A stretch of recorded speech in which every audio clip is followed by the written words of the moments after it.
Pessoal, nós vamos falar um pouquinho do alongamento. Alongamento, didaticamente, a gente costuma trabalhar o corpo inteiro, mas separa em membros superiores e membros inferiores, né? Então eu estou aqui com o Thales e com a Gabi. O Thales vai fazer alguns alongamentos para a gente dos membros superiores, tá? Então nós vamos começar lá, Thales. Elevação dos braços, tá? Acima da cabeça. Isso. Observe que esse tipo de alongamento é um alongamento onde a gente vai melhorar toda a amplitude ou a flexibilidade da musculatura do grande dorsal, tá? Também conhecido como latíssimo do dorso. Essa musculatura ela dá bastante suporte para movimento dos braços em diferentes execuções, em diferentes tipos de exercício, tá? Geralmente a gente deixa de 15 a 20 segundos cada alongamento. Isso vai muito do conforto do praticante. Quando o indivíduo já tem uma boa aptidão física como o Thales, ele pode estender até 30 segundos, mas uma pessoa que está começando, ela pode ter desconforto nas articulações ou mesmo cansaço da musculatura. E isso vai fazer com que ele possa reduzir esse tempo para uns 5 a 10 segundos, tá? Vamos trocar um pouquinho, Thales. Mãos à frente, ó. Observa aqui que ele também continua alongando toda a musculatura da região dorsal. Vira um pouquinho assim para a câmera, tá? Ele continua alongando toda a musculatura da região dorsal, só que em outro posicionamento. Então ele fez uma elevação dos braços, agora está trabalhando com uma flexão dos ombros, né? A musculatura auxiliar também está sendo alongada, né? Vamos trocar um pouquinho, Thales, alongar um pouco da musculatura do tríceps agora, musculatura específica do braço. Vira um pouquinho de costas assim, ó. Isso. Ó lá. Ele puxa atrás da cabeça e segura na sua amplitude máxima que ele consiga, desde que não tenha desconforto nas articulações, tá? Quando a gente alonga o tríceps, se a gente for trabalhar se for praticantes de atividade física, não tem problema, não vão ter esse desconforto. Mas se for indivíduos que estão começando a atividade, o que pode acontecer? Um desconforto na articulação do ombro. Então a gente pode optar por um movimento mais confortável. Volta aqui, Thales. Vamos mudar um pouquinho, usar o braço esquerdo aqui na frente, ó. Olha lá. Observe que esse movimento a gente não alonga tanto o tríceps, né? Mais a musculatura do deltoide, mas é um movimento mais confortável para essas pessoas que não têm hábito de fazer alongamento, tá? Como nós fizemos o alongamento, né, para a região dorsal, musculatura do tríceps e um pouquinho do deltoide, agora nós vamos trabalhar o compartimento anterior no alongamento do tronco, que é toda essa musculatura aqui do peitoral, né? Então o peitoral, nós possuímos o peitoral maior e o peitoral menor, que é uma musculatura mais profunda. E esse tipo de movimento aqui, ele ajuda a alongar os dois peitorais, tanto o maior quanto o menor, melhorando a sua amplitude, né, articular. E também, como em consequência, alonga toda a musculatura do braço, tá? O bíceps braquial e a musculatura do antebraço, que são os flexores de punho, de dedo, e uma musculatura que dá bastante suporte na execução de exercícios posteriores que eles vão fazer, que é o bráquio radial, tá?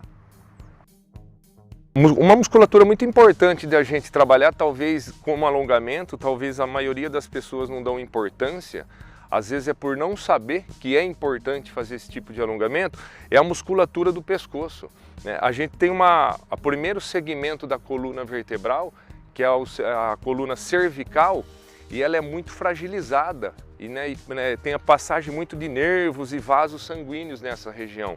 E essa musculatura aqui, ela dá bastante suporte na estabilização das vértebras, para que não ocorra uma protusão discal e futuramente uma hérnia de disco. Então é importante trabalhar uma mobilidade maior dessa região aqui, tá? Então tem a flexão lateral do pescoço, que nós vamos alongar toda a região posterior do movimento, né, com musculaturas com nome até complexo aqui, que nós temos o esternocleidomastoide, os escalenos do pescoço, o esplênio da cabeça e do pescoço. Toda essa musculatura dá uma boa estabilização para essa região cervical. Do outro lado, Thales. Isso.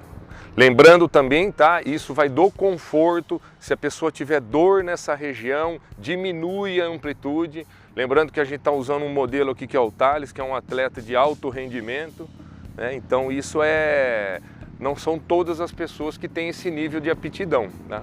Outro movimento é a flexão do pescoço, para alongar toda a musculatura posterior do pescoço e da cabeça. E isso melhora o espaço intervertebral e facilita os movimentos durante a execução. Lembrando também 5 a 10 segundos, de 15 a 20 ou 20 a 30, depende do nível do indivíduo. Outra coisa importante que eu queria citar é alongamento, aquecimento, que nós vamos falar posteriormente. É muito importante a gente reparar o local que a gente está fazendo. Como nós estamos hoje aqui e o clima aqui ele deve estar, né, por volta de 8, 9 graus, então geralmente o aquecimento e o alongamento ele perdura um tempo maior. Se a gente tivesse numa temperatura entre 20 e 25 graus, não tem necessidade de a gente fazer tanto alongamento e tanto aquecimento. E nós vamos estar fazendo um aquecimento agora para os membros inferiores, tá? Então, a Gabi ela vai apoiar, o primeiro músculo que nós vamos trabalhar é o compartimento anterior da coxa, tá? Que é o quadríceps, né? O quadríceps femoral aqui, ele é conhecido como quadríceps porque ele é formado por 4 músculos, tá? São os 4 principais músculos da coxa.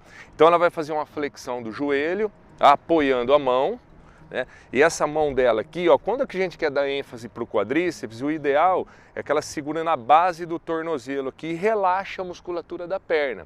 E assim, quanto mais execução, quanto mais extensão do coxo femoral ela vai fazendo, mais alongamento do quadríceps vai acontecendo.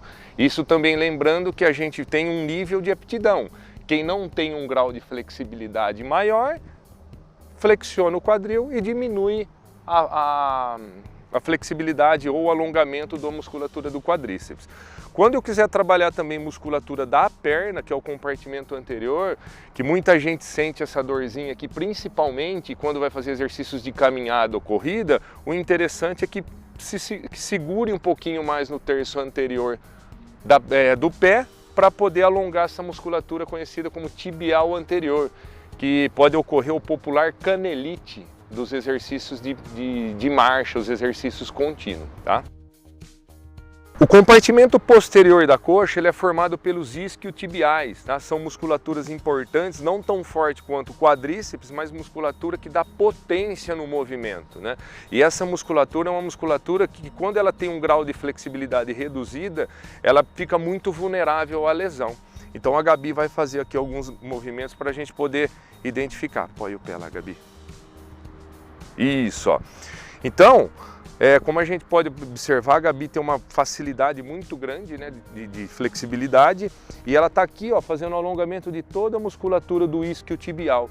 Quando ela força um pouquinho a ponta do pé, ela acaba alongando também a musculatura da perna. Tá? Conhecida também na anatomia humana como gastrocnêmio, que é o nome científico dessa musculatura. Musculatura importante para marcha, para execução de movimentos, e essa musculatura ela pode sofrer distensões, contraturas, quando ela não tem um grau de flexibilidade adequado. Esses exercícios aqui, o importante quando ela faz em pé é manter uma flexão da perna oposta do joelho aqui, ó, da articulação, para ter uma distribuição melhor das forças e não forçar a coluna. E sempre observando, quando a gente visa alongar uma musculatura, é preservar suas estruturas, né, posturais, para que você acabe não forçando um lado mais que o outro, ou uma musculatura mais que a outra, né? Pode tirar, Gabi. A gente tem também uma variação desses exercícios, tá? A gente pode fazer esses exercícios de alongamento em pé, como pode fazer os exercícios de alongamento sentado também para isquiotibial. Tá? Um exercício também para alongar a musculatura da panturrilha, né, que é o gastrocnêmio, se a gente pode ter, como a Gabi fez posteriormente, né, anteriormente, o movimento junto com o isquiotibial, ela pode fazer apoiando em algum suporte, né?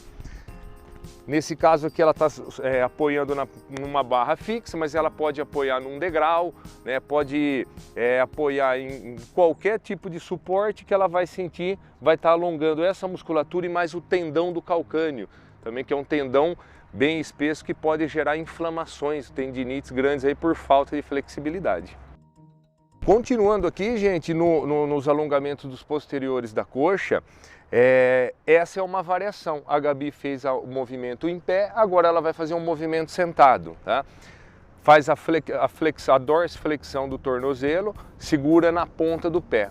Algumas pessoas podem não ter esse grau de flexibilidade, limita, volta um pouquinho, segura até onde consegue, mantém a coluna retinha e aos pouquinhos vai flexionando a coluna e tentando descer. O importante do exercício é a gente sempre tentar forçar essas amplitudes, porque se a gente sempre ficar na mesma amplitude, a tendência é que a gente não vai tendo ganhos significativos de flexibilidade, tá? Nós falamos um pouco dos alongamentos do compartimento anterior e posterior da coxa, lembrando que a gente tem também musculatura no compartimento medial e lateral da coxa. Então nós vamos fazer isso aqui, um pequeno afastamento das pernas, isso. E a Gabi vai forçar um pouquinho o tronco para frente, ó. Ao mesmo tempo que ela está forçando, está alongando os posteriores, ela está tendo uma melhora da flexibilidade também da musculatura do compartimento medial, que são os adutores, né? Musculatura muito comum que ocorre lesão principalmente em atletas de várias modalidades esportivas, tá? Outra musculatura que a gente pode estar trabalhando, une um pouquinho os pés, é a musculatura do compartimento lateral da coxa, né? Então faz uma flexão, cruza-se as pernas, ela vai fazer o alongamento de toda essa musculatura aqui, né? Desde o vasto lateral, que faz parte do quadríceps ainda, mais um tensor da face aqui e mais da musculatura do glúteo, tá? Tanto do lado direito e lado esquerdo. Lembrando que o tempo ele vai variando de 5 até 30 segundos. E lembrando do ambiente externo que a gente está praticando a atividade.